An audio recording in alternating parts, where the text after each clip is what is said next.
Физичко лице кое го продало својот удел во фирма за повисока цена од цената по која стекнал, има обврска да плати персонален данок за остварена капитална добивка.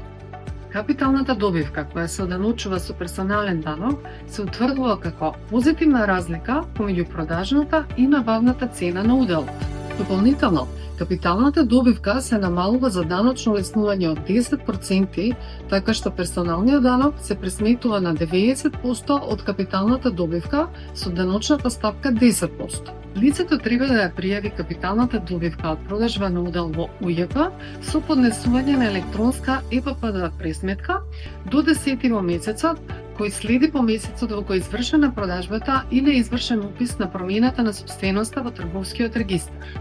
По одобрувањето на пресметката од УЈП, лицето е обврзано да го плати данокот најдоцна до 15 во месецот. Примателот на подарен удел во фирма е обврзан да плати данок на наследство и подарок, освен во законски ослободените случаи.